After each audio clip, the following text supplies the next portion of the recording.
కుడి కాలవ ధర్మవరం నియోజకవర్గంలో దగ్గర 24 చెరువుల ఉన్నాయి. దానికి సంబంధించి అంటే మళ్ళీ ధర్మవరం బ్రాంచ్ కెనాల్ కాకుండా ఏబిఆర్ కాలువలో రైట్ కెనాల్ గత 2 సంవత్సరాలుగా ఇక్కడికి ఈ కాలువలో నీళ్లు కానీ చెరువులకి వచ్చిన దాఖలాలు రైతులు చాలా ఇబ్బందికరమైన పరిస్థితి ఉంది. బోర్లు కూడా తగ్గుతున్న పరిస్థితి ఏర్పడింది.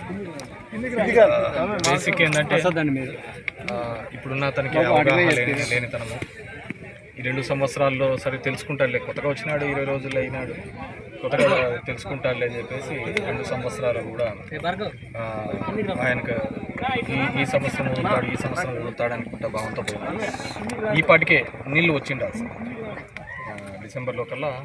డిసెంబర్ ఎండింగ్ కల్లా కూడా వాటర్ అంతా వచ్చేసి ఉండాల్సింది. టైలింగ్ పాయింట్ ఈ రైట్ కెనాల్ దగ్గర 112 కిలోమీటర్ల ఉంది. మాది వచ్చేకల్లా బత్తలపల్లి నుంచి మొదలు పెట్టుకుంటే 30 కిలోమీటర్లు వస్తుంది. సో మొదట టైలిండ్ పాయింట్ని నింపాలి.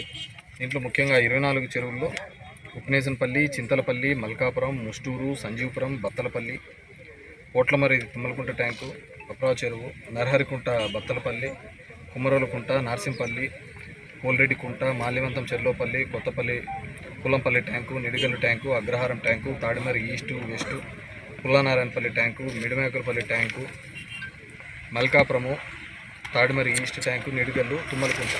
ఎందుకు అన్ని పేర్లు చదువుతానంటే వీళ్ళకి పేర్లు పాపం మళ్ళీ వివరాలన్నా చెప్పాలి కదా, ట్యాంకు ఎన్ని ఉన్నాయి, వాటిని ఏ విధంగా. సో ఆ టైలెండ్ పాయింట్కి తీసుకొని రావాలనే ఉద్దేశంతో ప్రభుత్వం ఇప్పటికీ స్పందించలేదు. దానికోసం అని చెప్పేసి మేము మొత్తం అంతా కాలువ అంతా పరిశీలించుకుంటూ రావడం జరిగింది. ఇప్పుడే చూసినారు ఈ కాలువలో ఏ విధంగా ఇంకా ఆ ముళ్ళ పొదలు, చెట్లు ఏ విధంగా ఉన్నాయి. ఇంజనీర్స్కి కూడా చెప్పడం జరిగింది.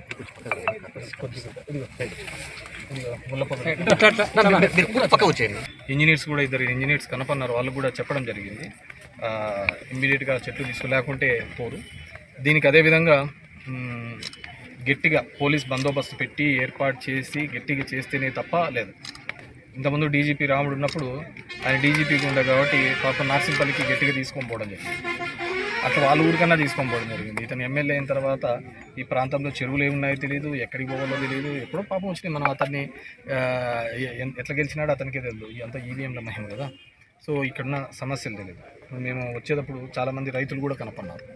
వాళ్ళు చెప్తున్నారు పండించిన పంటకు గిట్టుబాటు లేదు, నీళ్లు లేదు, ఆ కూళ్ళను తీసుకొని వచ్చి అంతా చేసుకున్న తర్వాత పంట తీసుకొని వస్తే అది లేకుండా పోతుంది, నీళ్లు లేకుండా పోతుంది. రైతాంగం చాలా ఇబ్బందికరమైన పరిస్థితులలో ఏర్పడింది.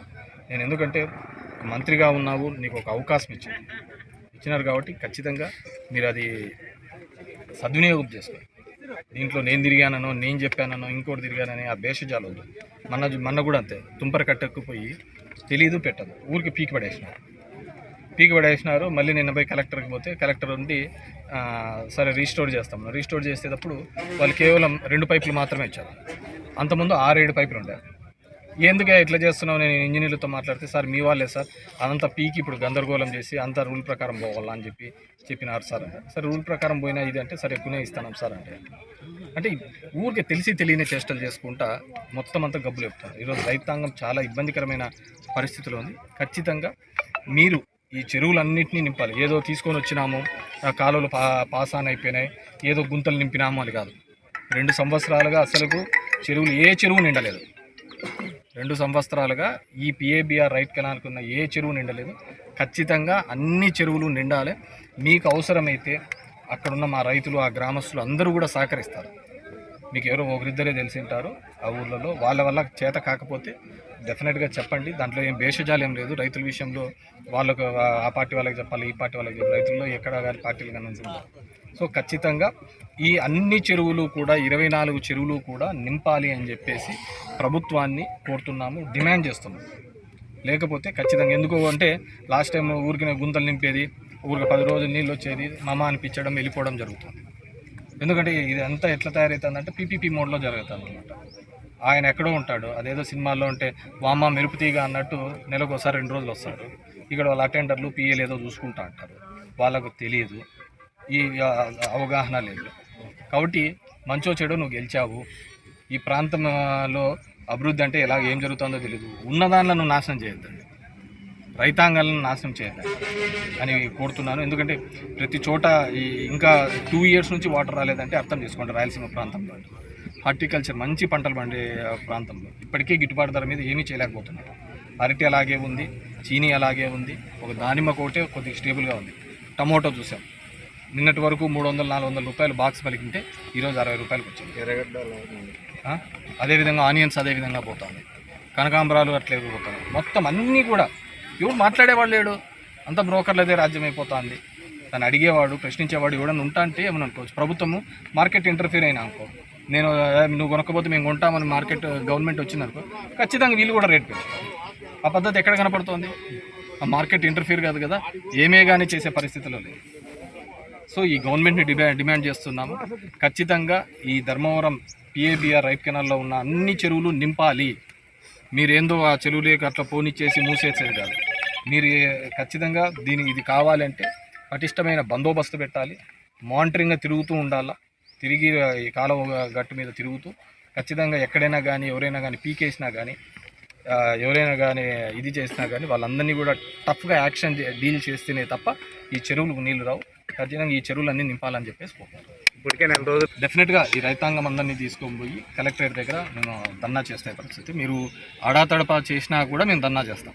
ఖచ్చితంగా ట్యాంకులు నింపాల్సిందే. ఎందుకంటే 2 సంవత్సరాల నుంచి మీరు నీళ్లు ఇవ్వలేదు, గుంతలకు మాత్రం వాసు చూపించి పంపిస్తున్నారు, ఆకలి తీర్చే పరిస్థితి లేదు. మీరు ఈసారి నింపకపోతే ఖచ్చితంగా రైతు ఆత్మహత్యలు పెరుగుతాయి. ఇబ్బందికరమైన పరిస్థితులలో ఉన్నారు. నేను కొనుక్కుంట్ల ఏరియాకి పోతే ట్రాక్టర్లతో తోలుతున్నారు, శివంపల్లిలో ట్రాక్టర్లతో తోలుతున్నారు. ఇప్పుడు కొత్తగా మళ్ళీ ఎప్పుడు వచ్చినా ఈ తెలుగుదేశం దాంట్లో ఆ పసుపు పురుగు అదేందో వచ్చి పచ్చు పురుగు పొలుసా అది వచ్చి మొత్తం అంతా చెట్లన్నీ తినేస్తాను. దానిమ్మ చెట్లు చూసినాను, అది కూడా అంతే. మా యాప్ ఏమంటాడు చంద్రబాబు అతనికి ఏం తెలుసండి, డ్రోన్లో వస్తుందంట, డైరెక్ట్ చూస్తుందంట, పట్టుకుంటుందంట. ఇది ఎక్కడదా? నువ్వు ఇంట్లో దోమలు చంపలేవు అట్లా, తోటలో వచ్చి రైతాంగానికి ఎందుకు ఊరికే డ్రోన్లో వచ్చి చంపేది? ఇవన్నీ కథలు మానండి. రైతుకి ఏ విధంగా వ్యవసాయం చేసుకోవాలో తెలుసు, అతను బాగా దాంట్లో ఆరితేరేని వాడు. నువ్వు ఇవ్వాల్సింది ఏంది? మంచి నీళ్ళు ఇవ్వండి, పంటకు గిట్టుబాటు ధరియండి, వేరేది ఏం అవసరం లేదు. ఇప్పుడు చూడు ఎన్ని చోట్ల పంట అంతా నష్టపోయింది. ఇంతకుముందు ఎదురుగాలు వచ్చి దాడి తోట కావచ్చు, మురుగుబులో కావచ్చు, మొత్తం అంతా పంట నష్టపోయింది. ఇప్పుడు ఏమి ఇచ్చినారు? ఇంతవరకు లేదు. ఇమ్మీడియట్గా 2 రోజుల్లోనే ఇచ్చేస్తామని చెప్పినారు, ఇంతవరకు పంట గిట్టుబాటు లేదు. సారీ, పడిపోయిన దానికి పంట నష్టపరిహారం అరటికి కానీ ఏ దానికి లేదు. పంట నష్టపరిహారం ఎప్పుడు ఇచ్చినాడు చెప్పండి? ఇన్పుట్ సబ్సిడీ ఏమి ఇచ్చినాడు చెప్పండి? రైతులకు ఏం చేసినాడు చెప్పండి? నేను కాదు, ఇంతకుముందు పోతే ముసలోళ్ళు చెప్తున్నారు ఇతన్ని నమ్మి మోసపోయినాము అని చెప్పేసి. వాళ్ళు చెప్తున్నారు బాగా 1500 రాలే, 3000 నిరుద్యోగ వృత్తి రాలే, ఇదన్నీ. రైతాంగాన్ని ఏ విధంగానూ ఆరుకోలేదు. ఏమంటే నిన్న అచ్చెన్నాయుడు ఎప్పుడో ఇచ్చినాడు వ్యవసాయ శాఖ మంత్రి, మేము చేసినట్టు రాయలసీమకి ఏదైనా చేయండి. మీరు చేసినంత ద్రోహం రాయలసీమకి ఎవరు చేసినాడు? ఆ విధంగా ద్రోహం చేసినాడు. దయచేసి ఐ రిక్వెస్టింగ్ దిస్ గవర్నమెంట్, మీరు భేషజాలకు పోకుండా మాకు ఈ రైట్ కెనాల్లో ఉన్న అన్ని ట్యాంక్స్ నింపాలని చెప్పేసి కోరుతున్నాను. చరిత్ర సృష్టించినోడు ఇప్పుడు ఆ చరిత్రని తిరగరాయబోతున్నాడు.